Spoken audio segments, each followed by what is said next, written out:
Hello, it's 4:44, and I'm here with Mary. I just said goodbye to Mariana and Tammy. Why don't you just stick your head in real quick and say hi to them?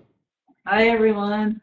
So there's Tammy in the background to keep me grounded if I start acting strange.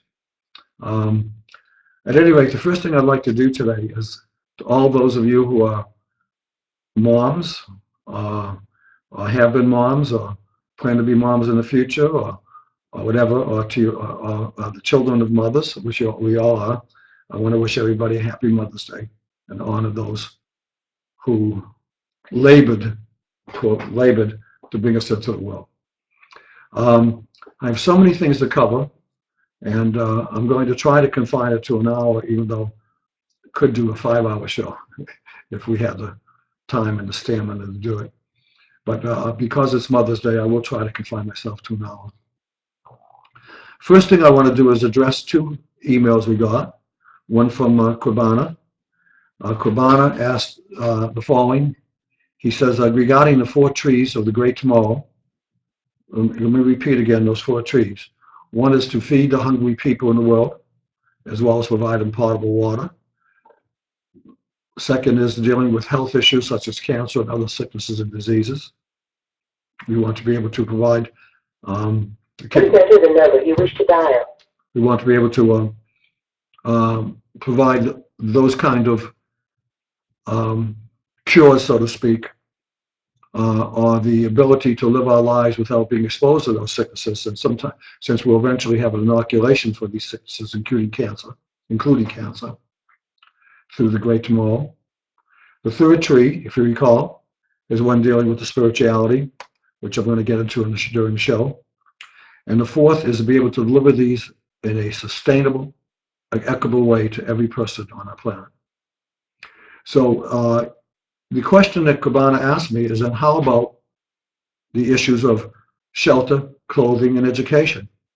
To that question, Qurbana, I could also answer, I could say entertainment, and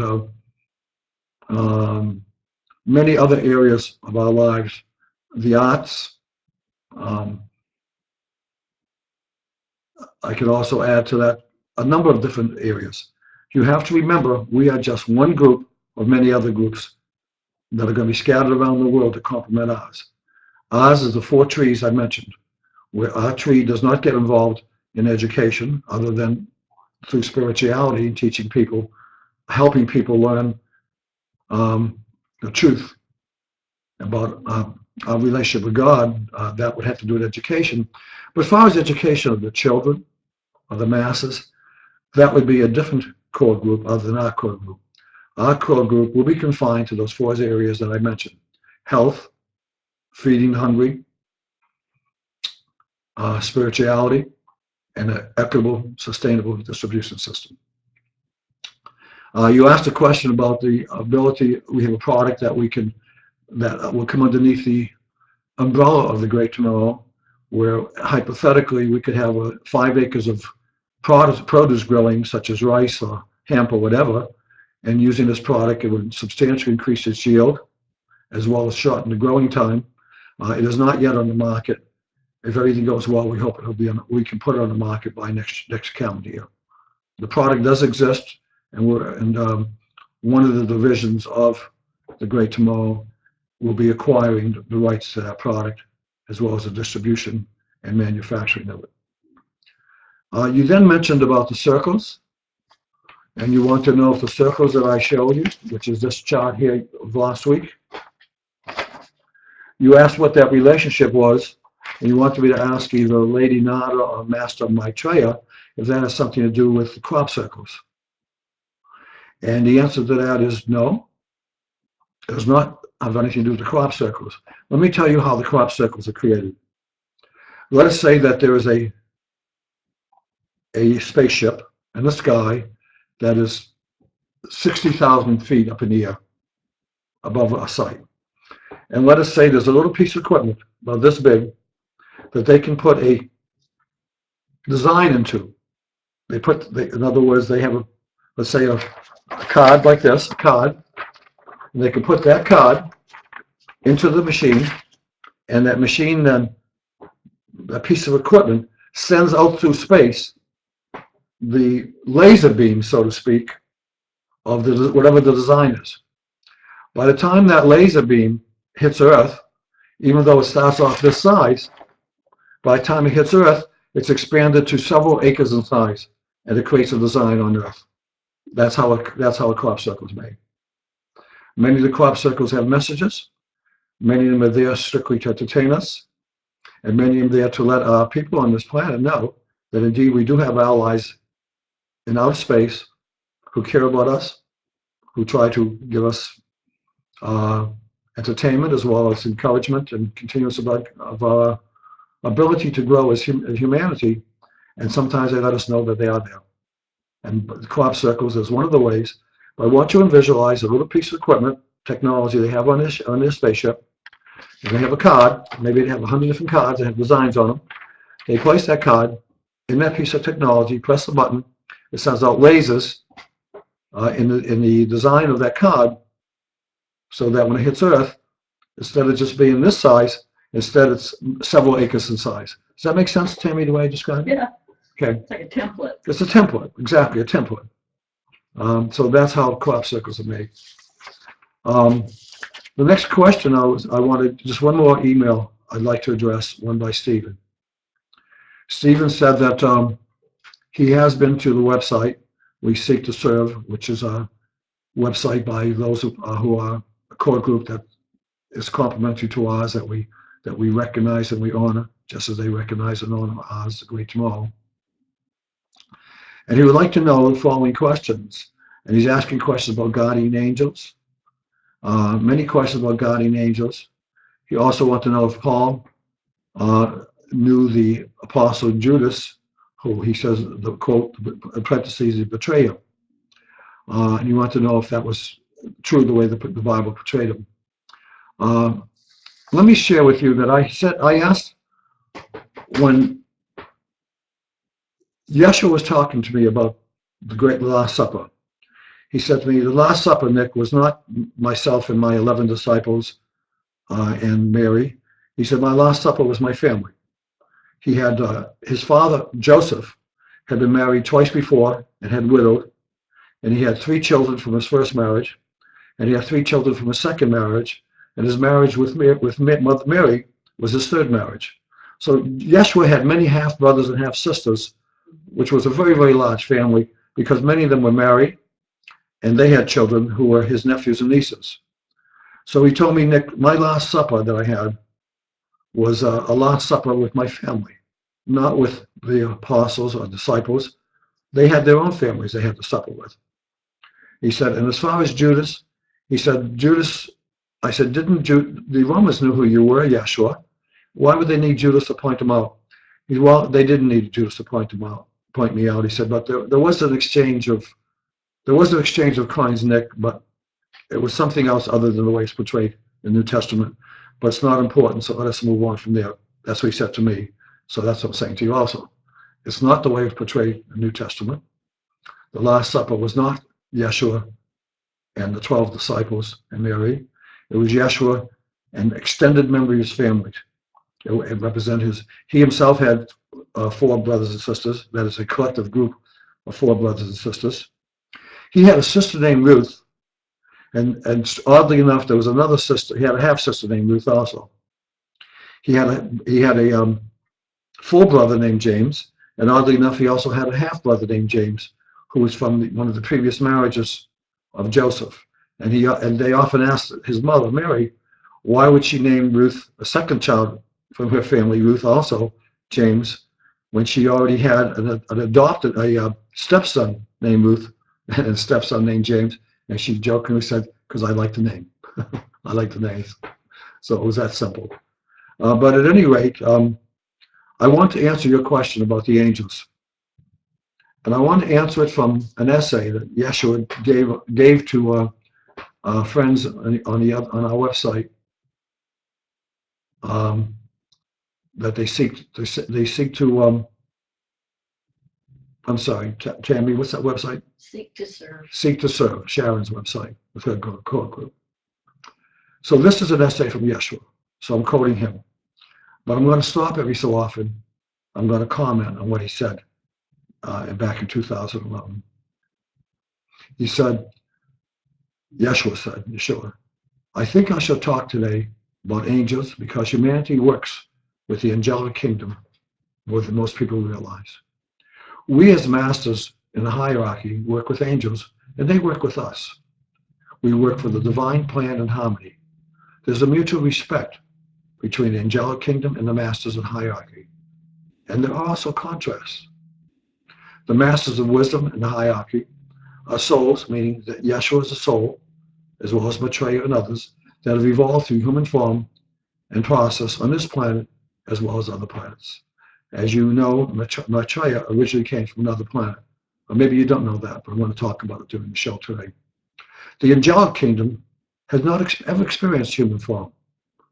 They are great beings, spiritual beings, who are, well, you could consider them the messengers.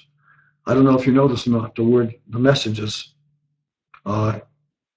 in Greek is the word angels. And they have a great respect, a great love, particularly for human children and those who are unable to speak for themselves. This is where the higher angelic kingdom does its work. If you recall in my original letter in the Messengers that Rick Eckhart had written at 4:44 in the morning, he had drawn a triangle, and he said the Father, the Son, and the Holy Spirit representing the 3 points of that triangle. Underneath that, the angels had him right, and they have forgotten the 4th, which is God messages, the angels. And he drawn a picture of a star in which there were 4 points of the star. There was the Father, meaning the Creator. There was the Holy Spirit, which we all know the Holy Spirit. And then, in addition to that, they said the Son, which S-O-N, which means the children of God, and the 4th was the messengers, the angels. So he goes on to say that there are also archangels, and those that are named in biblical reference, and those that you can find in any reference book on angels. These are the powerhouses, the directors, the senior management. We should put it that way. They're the senior management of this entire kingdom, angelic kingdom. And they have more direct management responsibility within their kingdom than we, the masters, do over human beings. Remember the word responsibility. He didn't say more power, he said responsibility. As ascended masters, Yeshua and I say, we guide human beings. But human beings have free will. Those up and down to the very lowest in the Diva kingdom have no free will.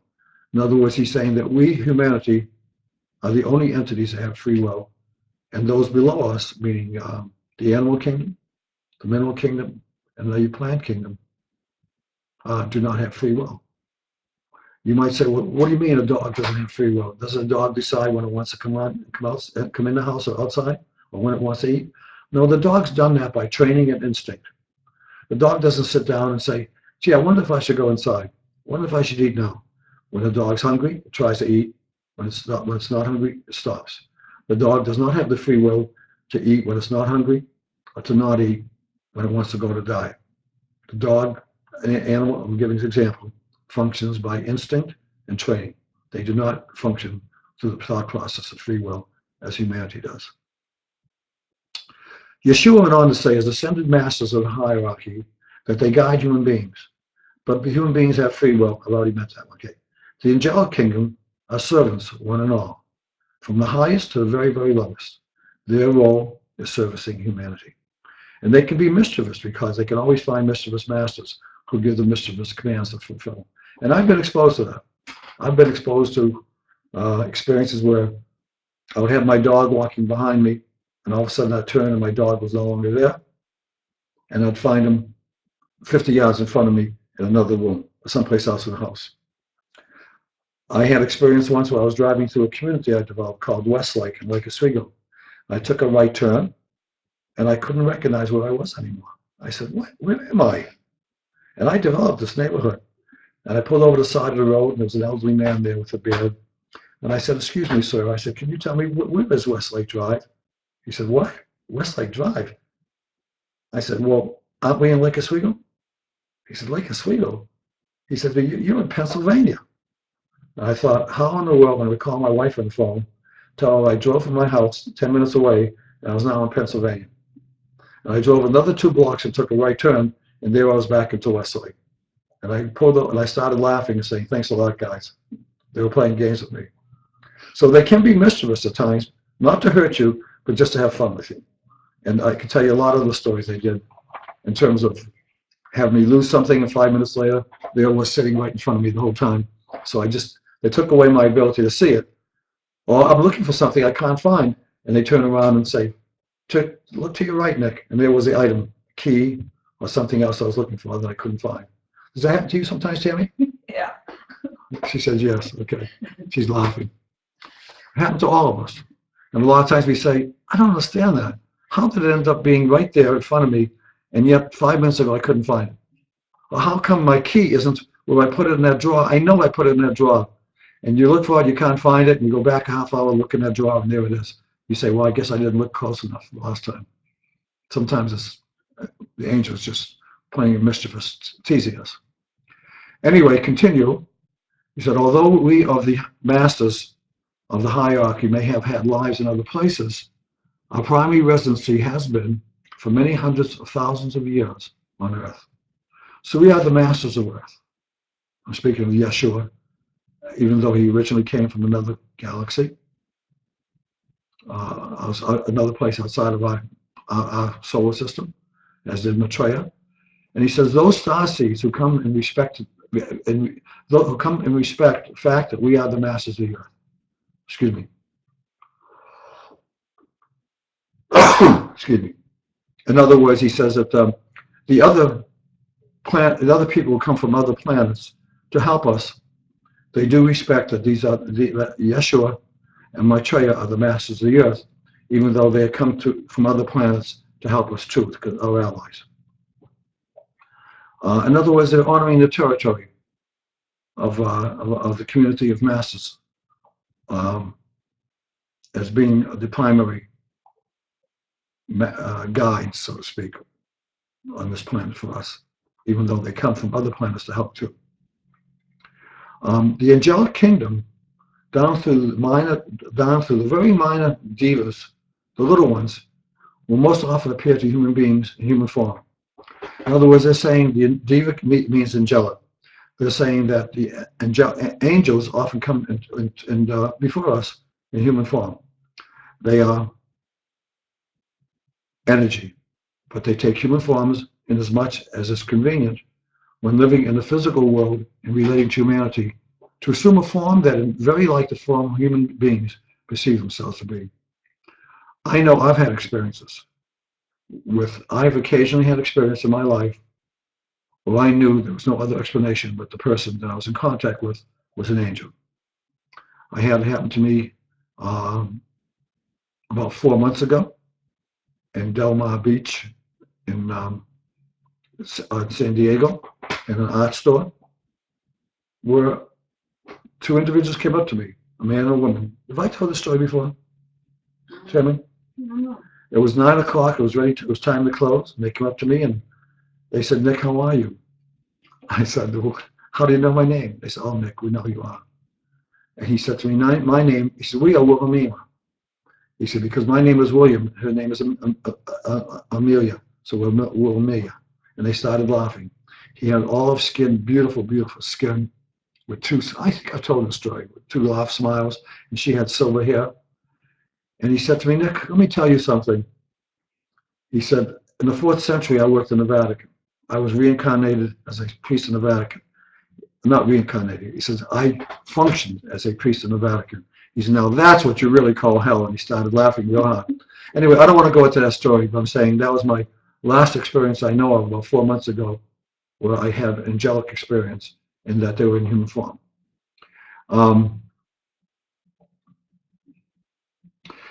So I said that they can go ahead and put themselves into human form.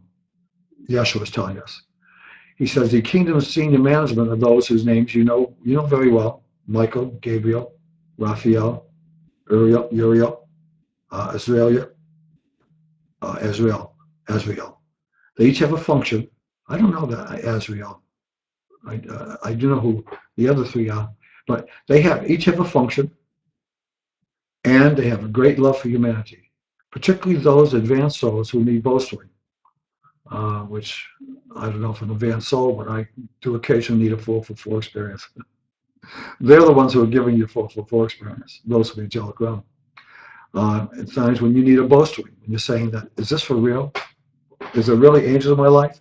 And lo and behold, you wake up at 4:40 more in the morning, the next day you say, wow, how did that happen? No, that's how it happened.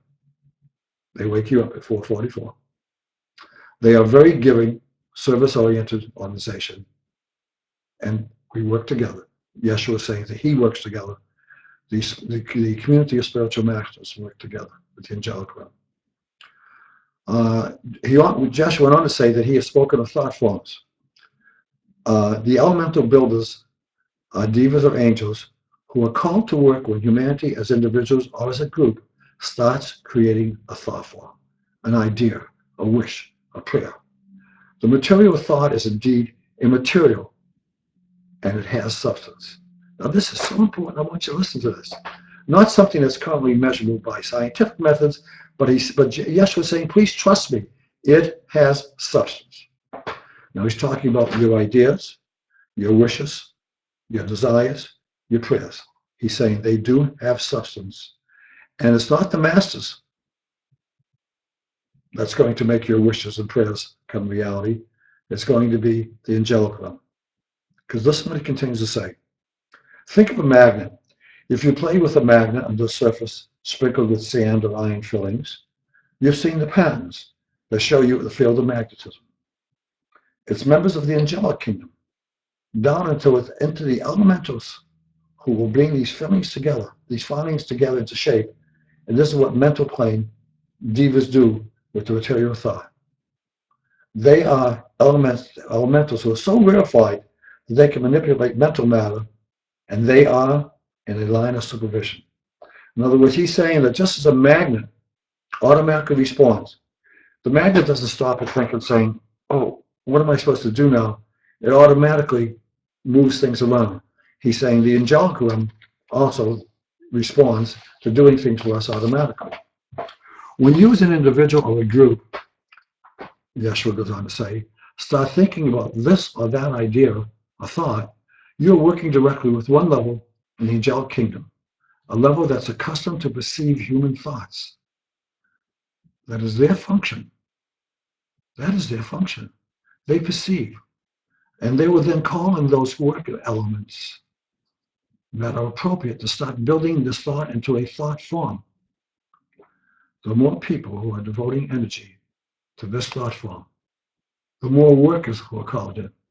In other words, when you're praying collectively as a group, the angelic people, the angels will call in more workers so that your forms, your thoughts become real. If you, individual or group, do not continue to vivify this thought form, it will slowly dissipate. In other words, if you're praying for some healing and you start praying, then those who are trying to help you with the healing, it'll just dissipate. The effort will stop. This is much like the magnet under whose iron filings slowly lose its magnetism. The iron filings must stay in that formation for a while. But if somebody bumps the table, then they fall apart and dissipate. That is what happens to a thought form where there's no energy poured into it. I want you to understand what's being said. This is so important, so important. They're saying that when you have an idea, when you have a desire, when you have a wish, and you stop wishing, the angelic realm proceeds in getting other workers to help them for that wish and desire to become a reality. But when you stop with that wish and desire, when you give up on it, it dissipates. They no longer continue working on it because it's no longer there, just as if one removes the magnet from the filings. Do you understand how important that is? If you are wishing for a healing, they're going to help you. They're going to find the workers to put together to help you have that healing. If you pray for that healing. But if you stop caring, if you give up, they think, and from their perspective, you no longer have that wish. So they stop what they're doing. And process of healing you stops also. If you're praying for war, if you're praying for peace, and you stop praying, then they stop working towards peace. Because they think, they don't rationalize, they just assume you no longer care about peace. Because all they're doing is going to respond to what you ask for.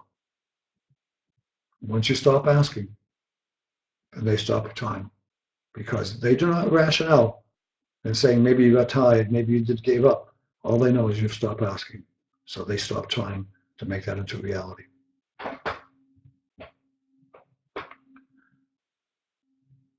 The elemental supervisors who perceive human thought do not judge. They do not pass judgment that the thought is worth building and this one is not. It's their function to perceive the thought and build accordingly. They can build in anger, your anger. They can build in love. They can build in violence, if you wish violence on something.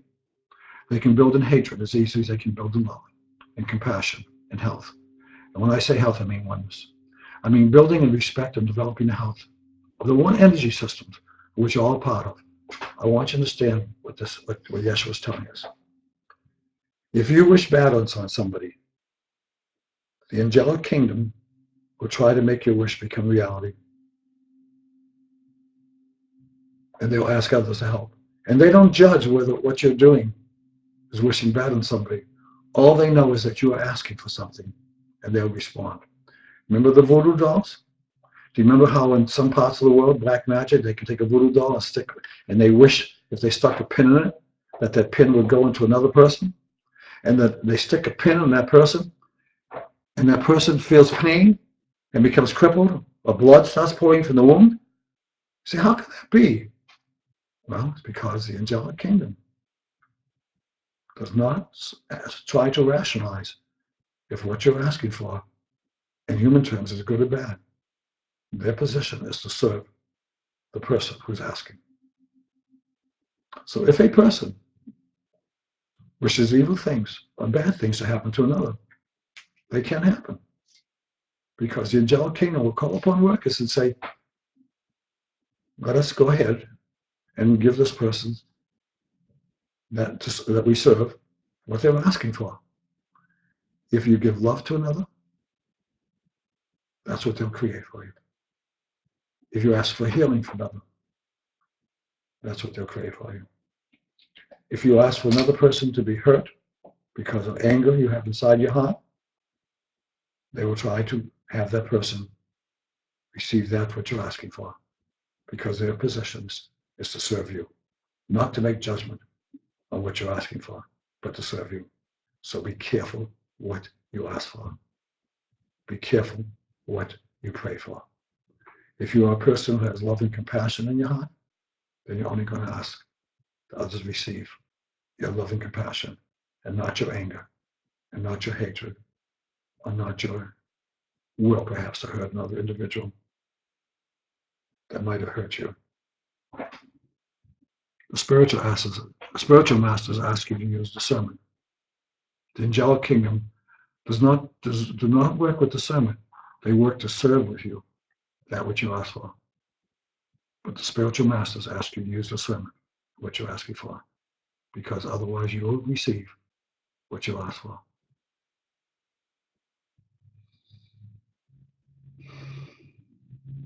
This is how humanity evolves. A new thought form, a new institution, a change in the existing institution comes into being, and people move away from the old institution into a new one. There's less and less thought going into the outmoded thought form. Let me give an example. This is so important. Collective consciousness. If the collective consciousness of society says, I want to give women the right to vote, the angels will put their energy into seeing that women have the right to vote, going back in the early 1900s. If collective society says that gay people should have the same rights as people who are not gay,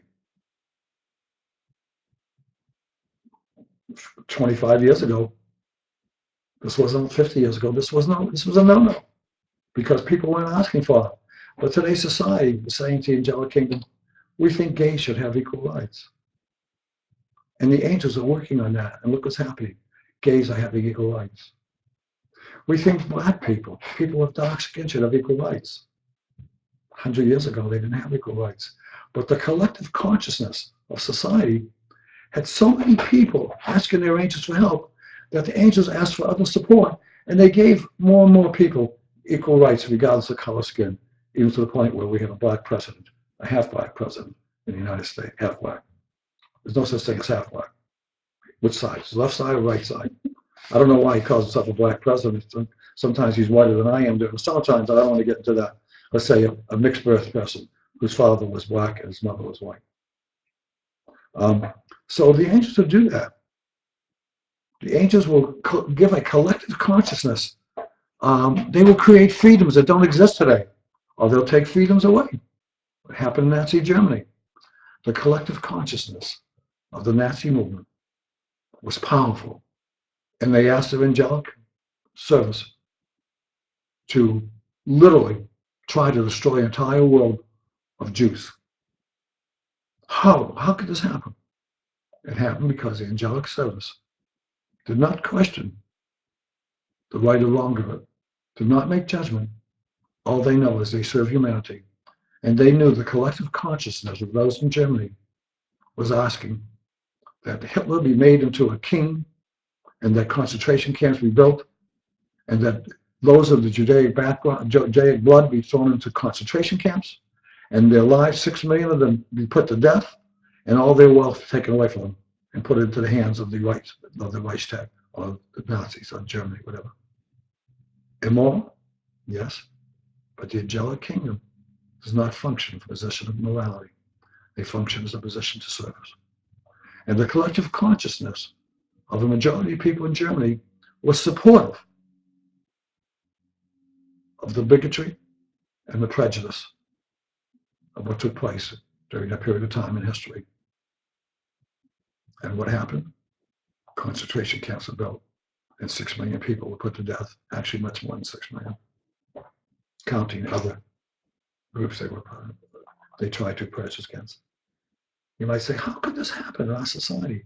It happened because of the collective consciousness of those people in Germany asked the angelic kingdom for their help. The angelic kingdom does not make moral judgment. They give you what you ask for. And there was such a large number of collective consciousness. So what happened in the rest of the world? The collective consciousness of the rest of the world saying, we have to defeat Nazism. And what happened? All those other countries, the Americans, France, Britain, Spain, other parts of the world, the collective conscience got together and prayed for success in the Soviet Union, for success in the defeat of Nazism. And the angelic kingdom said yes. The collective consciousness was stronger of those who asked for peace and to defeat Nazism than for those who were asking for victory, who supported Nazism. And history will show you that indeed the angelic kingdom was successful in defeating Nazism, because that's what we collectively asked for.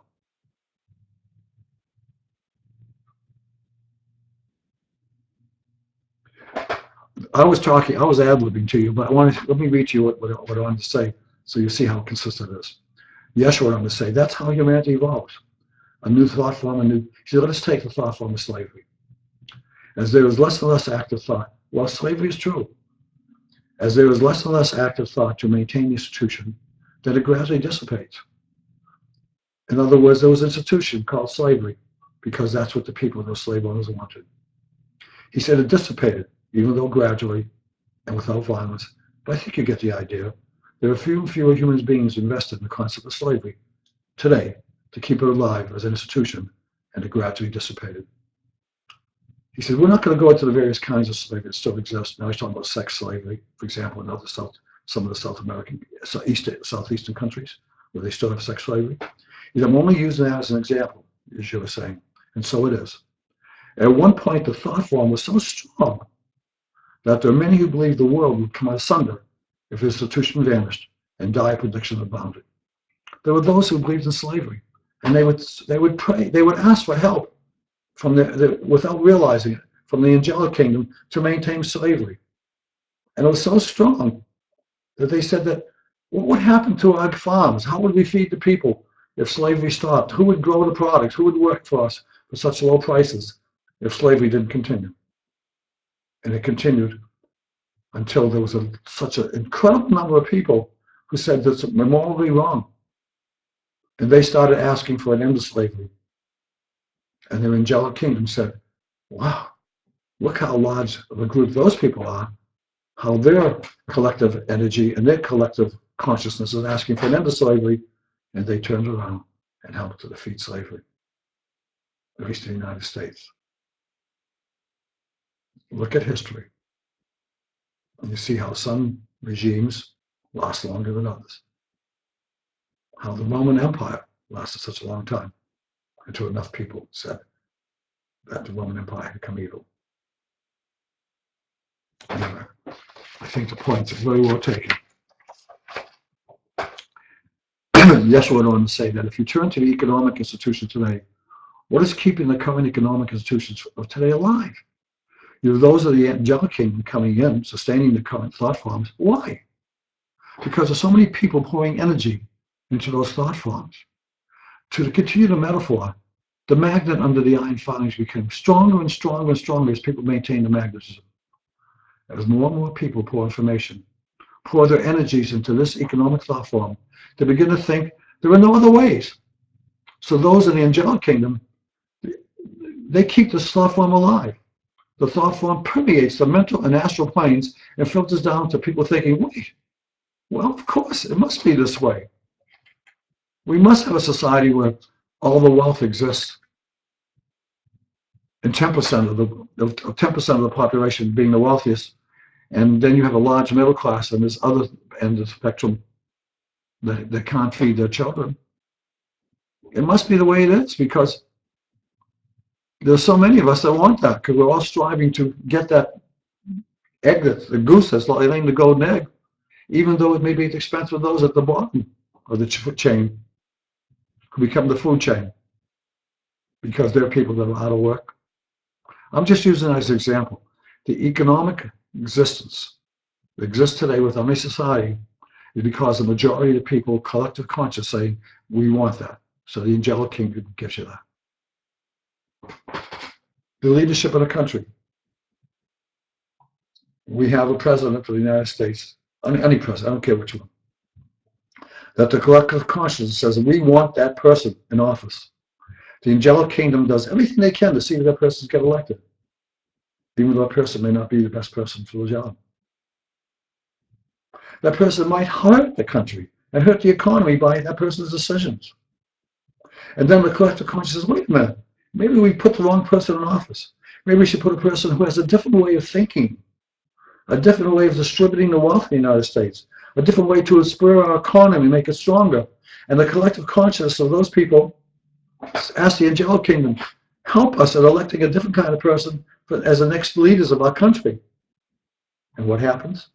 All of a sudden there's another election, and somebody else is elected because they get more votes than the person who was the leader in the country, who the people felt were not doing a good enough job.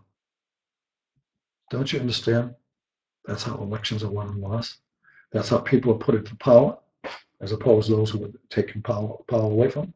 Just like the magnet and the filings. Tammy, do you understand what I'm saying, Tammy? Yeah. Does it make so much sense? It makes a lot of sense. That's how people come into power who don't belong in power. Yeah. Because they've been able to persuade others to give up their thinking to collectively say, let us help this person and this attitude come to power. And the angelic kingdom says, okay, we'll help you. We'll persuade even the people in the media to write good things about you, even if you're not a good person, or to say lies about you, even though it may not be the truth of who you really are, because you want that person, that people, into power. It's a page. Take a photograph of what's happening in so many countries around the world, including the United States. I'm not getting into politics. I'm just telling you the way it works, the way Yeshua explains. Because we're co-creators. Because we are co-creators of the universe that we create. Thank you, Tammy. We are the co-creators of the universe that we create. It's exactly right. We're the ones that write the play. the movies, the scripts, the choreography of what happens in our life. And it's the angels that say, let me help you. They don't make judgment whether you wrote a good play or a bad play. They do not. So what I'm saying to you, every one of you, be careful what you ask for. Pray for good. Pray that others become sharing with you the universal compassion and the universal love that you should have to bring in the great tomorrow.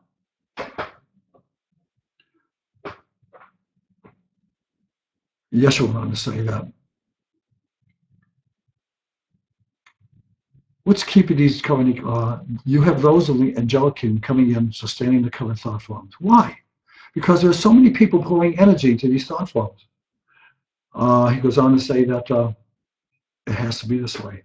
It's the way it works. The angelic kingdom keeps these thought forms alive. This thought form permeates the mental and astral planes and melts, filters down to the people until people think, well, of course it must be. I asked for this. It's not necessarily this way. When alternatives are presented, Yeshua says, alternatives that are healthier for humanity, for the totality of humanity, healthier for the whole, for the one rather than healthier for the few who prosper greatly from the current system, what happens? Unless these alternatives attract those who willingly and enthusiastically build the alternative thought form, or unless a small group determinedly incubates the thought form and to expand from small to large, the existing thought form remains. It is that simple. Well, hello, world. It's that simple.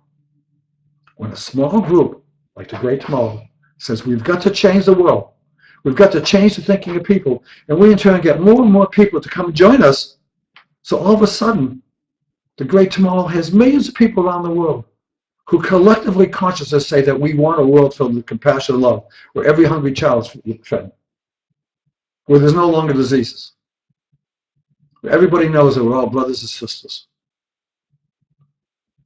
and there's only one God, and we're all children of God. And we want a system that can deliver these things to people equitably, sustainably, for all the world. It becomes a reality. Because the masters guide us into thinking that way, and the angelic kingdom serves humanity to make it happen.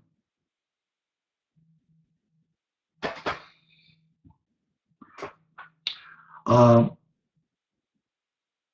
don't know if it's necessary for me to go any further to explain that.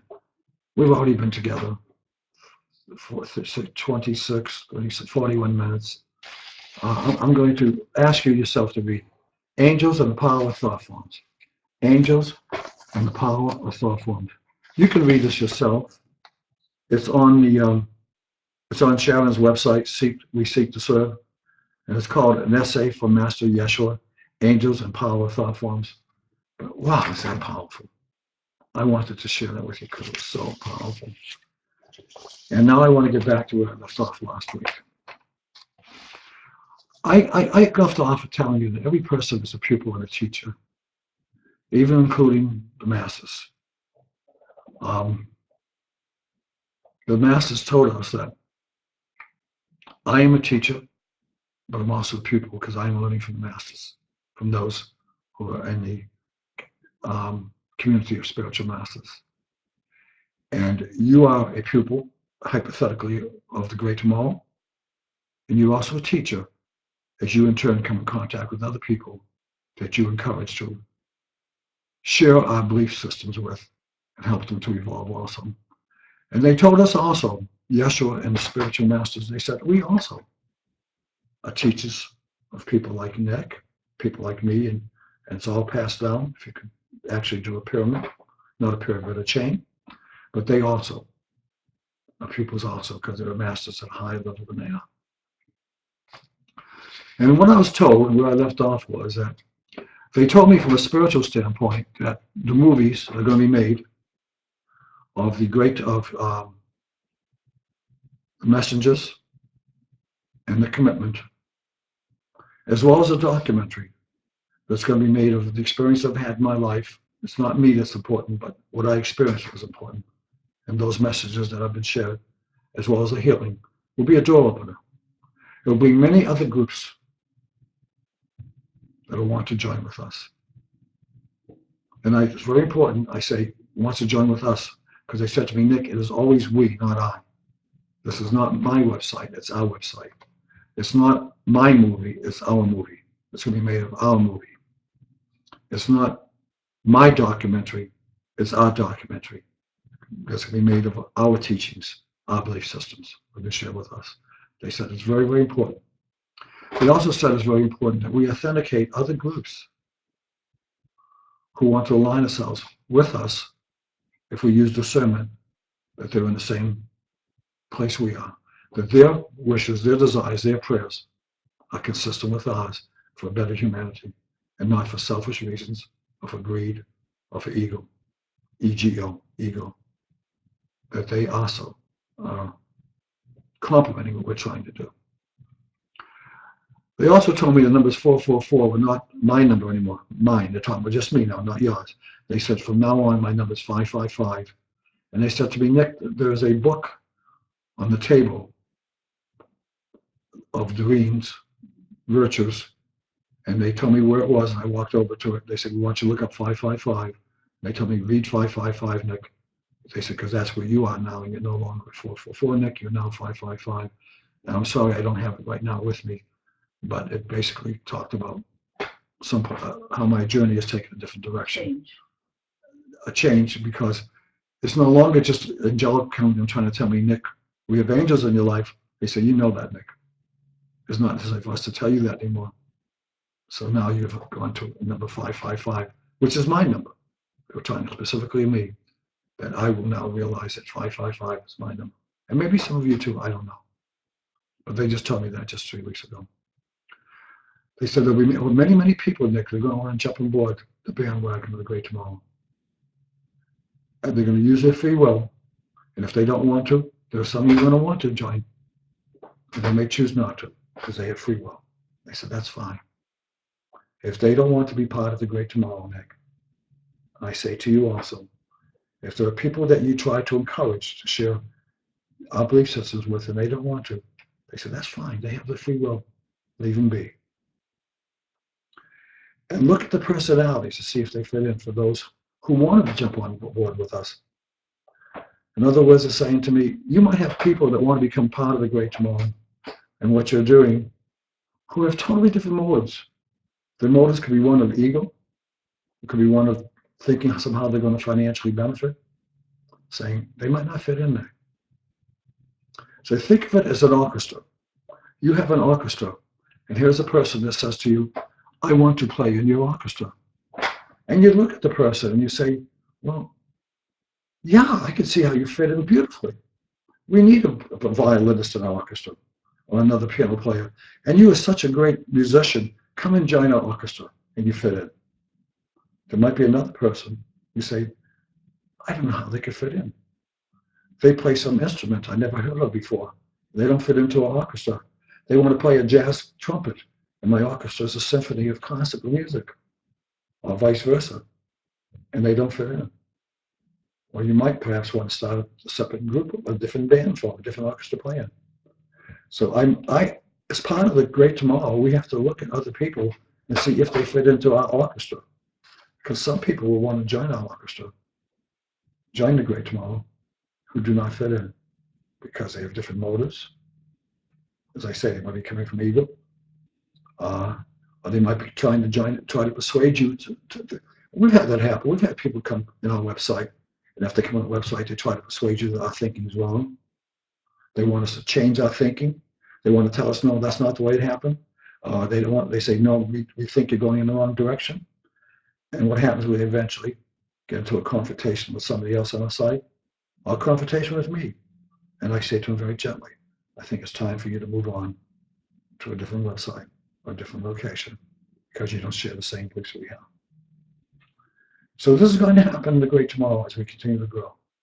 There'll be people that will want to join us, and even some of you say, I don't think I have the direction where you're going, Nick. You're telling me that Yeshua is not to be placed on a higher pedestal than the other masters. I was taught he was the Son of God, and you're telling me he's no longer the Son of God. No, Yeshua would say that Yeshua would say we're all children of God, Every one of us. He would never say that he's not the Son of God, but he would tell you that he is no longer to be thought of a person that's at a higher level of admiration and respect than the other masters who are part of the spiritual community. That's what I'm trying to share with you. That's what he's trying to share with you. They said the great tomorrow, those of us in it, we must have faith and confidence and vision. In spirit, in ourselves, that is, we must have confidence in spirit as well as ourselves. And I must have that same confidence too. We must have faith and confidence in our vision, both that the spiritual world is going to help us achieve our mission, and our angels will help us if we ask for the right things, and that decisions are made collectively as a group, not as individuals. In other words, if I have an important decision to make, I have my core group of 4 people, soon to become 5, but I was told who the 5th person will be. And the decisions are made collectively by the 5 of us. It's not my decision, it's our collective decision for the 5 of us. And the same is true with the great tomorrow. If I have a movie made, I don't decide who the director is. It's a collective decision who the director should be from people who have much greater knowledge than I have. The voiceover. They talked about the voice of my documentary. Some said this should be Tom Hanks. Another one of the people in Hollywood said, no, I think it should be Leonardo DiCaprio. And then I said, I'd like you to think of another person whose name we're not going to mention right now, but who his voice is in the Hall of Fame as an incredible, one of the top sports announcers in the world, who's currently retired, and a personal friend of mine who's read The Messengers. And they listened to his voice and they said, you know what, Nick? He's perfect. Because we're not hiring him just to go ahead because he's a movie actor. We would hire him to be your voiceover of the documentary. Because he's read your books. And he not only has incredible voices in the Hall of Fame, but he knows you as a person, Nick. You've known him for over 30 years, even though he's a celebrity down in his voice in the Hall of Fame. He's a famous retired sportscaster. I think he would be perfect. Where in the case of the Tom Hanks or the Leonardo DiCaprio, they would simply be somebody they hire for money and tell them, these are the lines we want you to read. Not only does my friend have his voice as good as theirs, if not better, but he'd be speaking from the heart because he's read the books and he's part of the great tomorrow. Okay? Does that make sense? But the decision to hire this particular person would be a collective decision, not just my decision. They're asking us to read the biographies of Yeshua, Maitreya, and Saint Germain. These biographies can be located in the website We Seek to Serve. And Mariana, they're asking if you would go ahead and post the biographies. They're asking you, Mariana, through me, if you would not look for the biographies on Seek to Serve website of Maitreya and Yeshua and Saint Germain and post them on our website. They are accurate.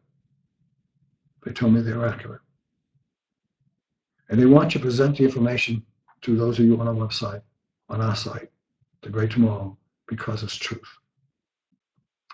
In reading them, the reason I originally did not want to be put on our website before I had the experience I had, let's go back 5, 6 months ago, because Maitreya and Yeshua says they were originally born on another planet. They were not born on Earth. They came from another planet originally. And I thought, whoa, wait a minute. I can't go there until I found out how unrealistic it be. How spiritually unsophisticated of me to think that, why wouldn't they have come from another planet initially? Perhaps my spirit and soul came from another planet before my spirit and soul 2,000 years ago. Tammy, is your spirit and soul originally from this planet? No. Tammy, I want you to say it more emphatically. No, it's not. Tammy is absolutely aware of the fact that her spirit and soul originated from another planet initially. And so does Mariana. Mariana knows the spirit and soul. The two of them discussed it before we came on the air. I just sat back and smiled and listened to Mariana and Tammy talking, and both were talking about acknowledging that their spirit and soul initially came from another planet. Many of you here on the show, as you're here with us today, your spirits and soul may initially come from another planet. So it was totally unsophisticated, unrealistic for me to say that I did not want to have Yeshua's biography, his bio, and Maitreya's and Saint Germain's placed on our website, because it says in there that they originally initiated from another planet before they came into Earth, even though they've been here thousands and thousands and thousands of years. Thousands of years. Many hundreds of reincarnations Yeshua and Maitreya and Saint Germain had on our planet, but they initially came from another planet. So Mariana, I am asking you if you would go ahead and post their bios, maybe just one every 2 or 3 days, giving the people a chance to read their biography. Why don't you start with Maitreya's? Post Maitreya's biography first, Mariana, and then 2 days later, if you would post biography of Yeshua, and then third one being that of Saint Germain. And the reason I'm asking to post Maitreya's first, because Maitreya actually came into the Earth plane from another planet before Yeshua did. Anyway, I can get into that later on.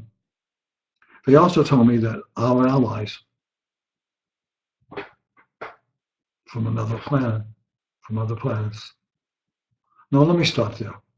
I want to stop there. No, keep going. You want me to keep going? Yeah.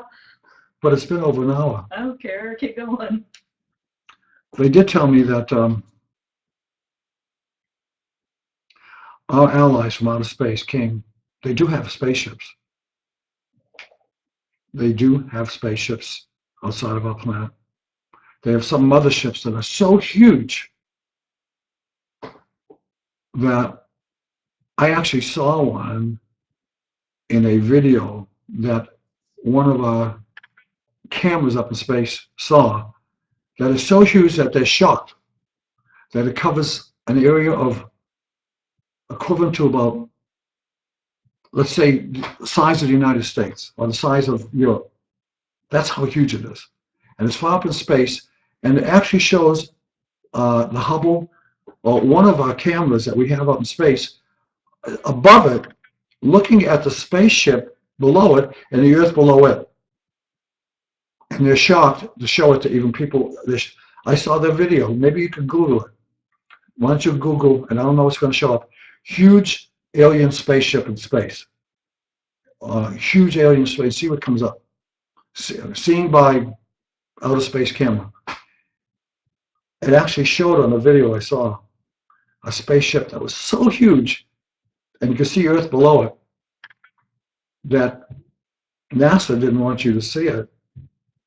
The media didn't, because it blew them away. How could there be a spaceship in space so huge that it looks like it's literally the size of Europe? But there is one. They're out there. They're out there in outer space. They told me that indeed it is, Nick. Every planet. Do you also realize that every planet? I want you to ask this question. Do you believe that there's life on other planets? Do you believe that the universe could have life on other planets? Well, how could you not believe it? We looked at a video earlier today, and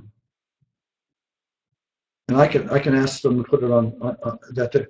It showed that the Hubble camera stared at one place just on Earth. Did I show you that, Tammy? Yeah. In which it said there were thousands of other universes. So for 4 days, it took a piece of just one little portion of the sky.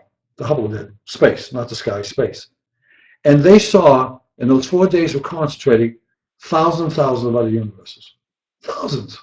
And each one of those universes have stars, thousands of stars. And each one of those thousands of stars have thousands of planets around them. We are just one little tiny speck. I'm not trying to reduce the significance of who we are, but I'm saying, of course, there is life on other planets. Well, if there's life on other planets, Is it not true that there are probably masters on the other planets, such as Yeshua? There would be advanced souls on some of these planets, of these thousands of planets on Earth, another outside of our Earth. Of course, there'd be masters on these other planets. And why is it not true also that they would have the ability to communicate with us? Let me give it to you in a perfect example. Let's take the country of the United States. I'm in Oregon. Is it not true we have 50 different states? And is it not true that there is a group of people back in Washington, D.C. that is a national government of the 50 states? So why you cannot conceive that possibly there could be 50 planets in which there might be one place that the council, a senior council of those 50 planets, that's managing those 50 planets? Let me give you a better example. You live in a town. You live in a neighborhood. Perhaps you have a neighborhood association in your neighborhood. Does your neighborhood also association have perhaps answers to the mayor and the planning department, the city council and the planning department of the town you live in?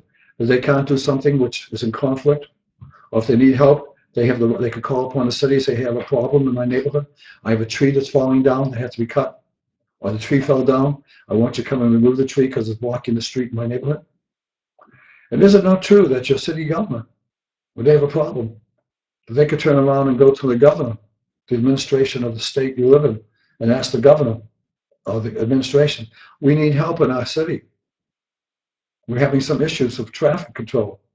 We're having some issues dealing with some of the people are out of work and they need to receive unemployment compensation until they can find another job. Or can you put some money into our city in order to create some economic growth in our city? Or we need a new bridge to be built connecting, because our old bridge is falling down over the river from one part of our city to another part of the city. And you ask the government to step in to help build a new bridge. And then at your state level, isn't it true they go back to Washington, D.C. and say, hey, you know what? We got a lot of unemployed people in our state. We need unemployment benefits for the people in our state. We need some new economic programs in order to build up the job opportunities within our state. And then the country back in Washington, D.C. says, hey, we got some problems. And the problems are larger than us. We have a problem with people over in another part of the world. We have a problem with the people in Russia. And you go to the United Nations, they say the United Nations, a higher level of government. Can you help us? Can you help us? We're having problems that we have terrorism in our country. We think they're being trained in Afghanistan. Can you turn around and sanction the people in Iran or Afghanistan who's a threat to our people in the United States? They ask the United States to sanction them?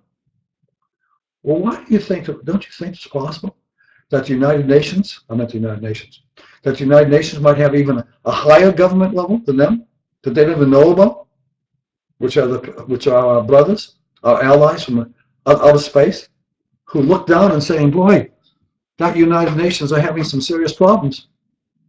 They can't control those people over in the Mideast, or they can't control those people when they have somebody over in Russia who's trying to go ahead and integrate and absorb some of their, but they say, wait, maybe he's right. What is he trying to do over in Russia, Putin? He said, don't they understand? He's trying to do the same thing Abraham Lincoln did.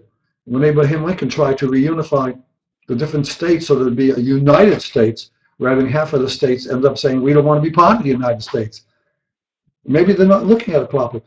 And they try to send the wisdom down to the people here on our planet, saying that, why is your media attacking Putin, President Putin, when all he's trying to do is reunite the states of the Soviet Union? So there are 7 of them, so they become a Soviet Union, the word union, a unified states of 7 countries. Isn't that what Europe did? When the individual countries created a European bloc? Isn't that what the OPEC countries did? When they wanted to create a group of countries that produce the oil in the world so they could manage the price, so they could manage the prices and the production of oil, sometimes to our benefit, sometimes not. So there's always a hierarchy. So why would you not think there's a hierarchy of those who are our allies in outer space that's trying to influence what's happening on our planet? Because indeed there are. And we just have to be open to understand it, that we are not alone. We are not alone. Those are the type of things that they were sharing with me when I met with our community of spiritual masters, as well as the 4 members who were from outer space councils. Those are the 4 members of outer space councils. I'm going to repeat them in case you don't know who they were. They were Ken, they were Sho, they were who was from another planet. There was Osiris. Let me be more explicit. No, that's okay. I was going to tell you that one of them was from the Pleiades, one of them from Cyprus, but the 4 members who participated and I met with in San Diego, who were masters, who were allies from outer space, and I know that some are going to ridicule us, and I know there might be people watching today saying, is he out of his mind? It's okay, I don't care. It's fine. But it's true. And why would you not think there are masters from other planets who are advanced and ascended that are trying to help us? Just like you have people in Washington, D.C. that might be helping your state, supposedly, to better itself too. Anyway, I'm going off at a tangent now. I think I've made my point. And I think this is a good time to stop it, Tammy. Yeah. Okay. Not because I'm becoming repetitive, which I am, because I think I've made my point. What I'll start talking about starting next week is, do the allies we have in outer space look like us? Do they look like you and I? Do they have white skin? Do they have green skin? Do they have big heads? Do they have small heads? Are their bodies like ours? That's what I'm leaving off right now, and that's what I'm going to talk about. We start up again next Sunday. So this is a good place for me to stop.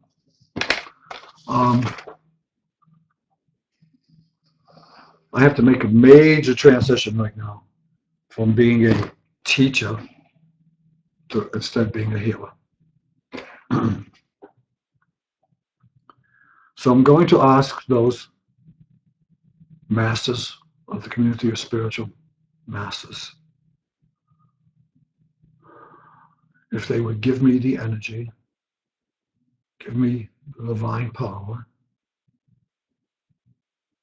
that's within me and within every one of you, that I may send this out to you to perhaps you may experience a healing.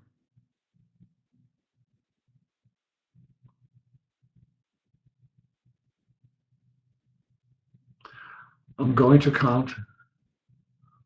walk up a flight of stairs. Beautiful marble steps are in front of me. And each step that I walk up, that power is going to increase higher and higher. The energy that I'm asking them to share with me, that I in turn can share with you.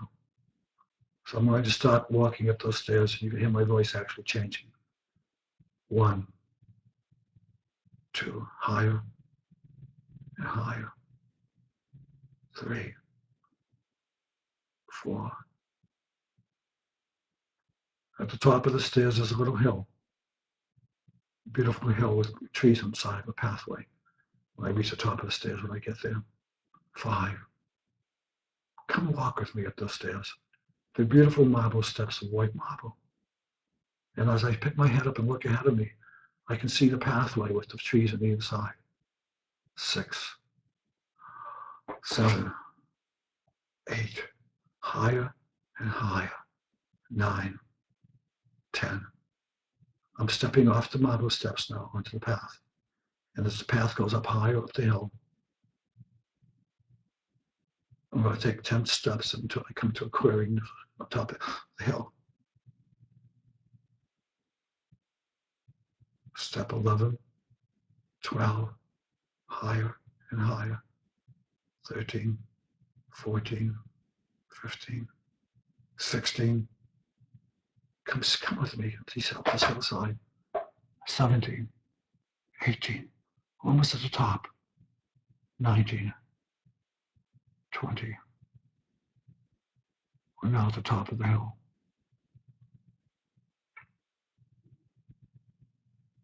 And there's a clearing. And I'm putting my hands up, and I want you to put your hands up also. Can you do that?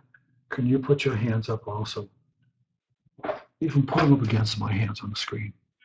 Are you willing to do that? Put your hands up against my hands on the screen. Wow. The energy just increased so tremendously in my hands. Put your hands up against my hands on the screen. I'm asking you, please do that. And we are putting divine energy through your hands into your souls, into your bodies. They are transferring the energy that they are sending through me into your hands on the screen.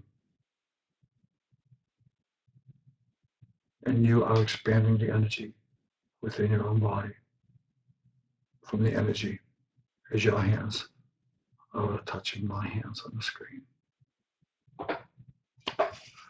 That is so powerful. So powerful.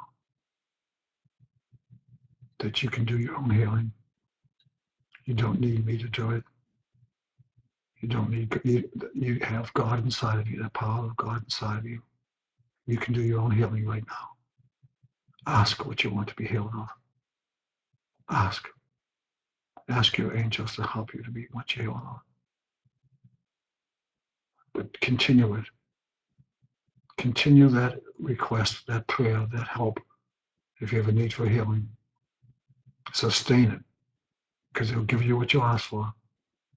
But if you stop asking, it'll dissipate, because you'll think either you have no longer a need for it, or you don't care, or you feel you're not worthy of it. Tammy, ask for what you want. Tammy, ask for the healing that you want. And sustain. Ask the angels to give it to you, to help you. I'm going to just be silent. And I want you to ask silently yourself. In your own mind, say, thank you, God, for this gift. I accept it. I want you to say it to yourself over 10 times. Thank you, God, for this gift. And I accept it. Say it silently. I'm going to say it silently myself.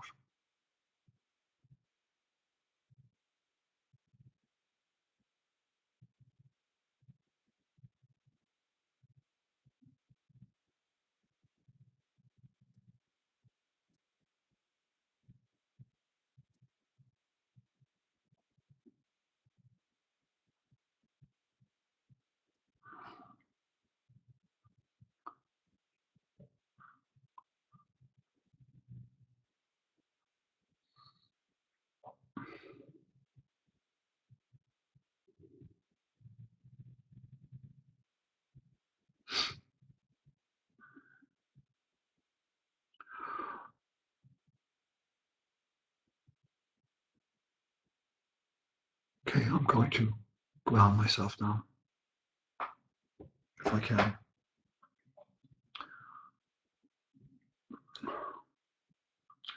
I asked if I'm grounded yet, and they said, no, I'm not. But that's okay. Right now, it's not even my voice that's talking. If you hear my voice right now, you can tell it's not, my voice has changed. I think I'm speaking, I think the masters are speaking through me right now. I want you to post on the website if indeed you experienced energy coming into your body, and if you had a healing of any kind. I want you to post on the website. I want somebody to post it tonight before you leave. I want to see at least 10 postings. This is not me saying this. Right now I'm channeling. I'm being used for the channel. They want you to post. on the website, at least 10 postings, if you experience energy coming into you during the broad part of this session we have together. Next Sunday,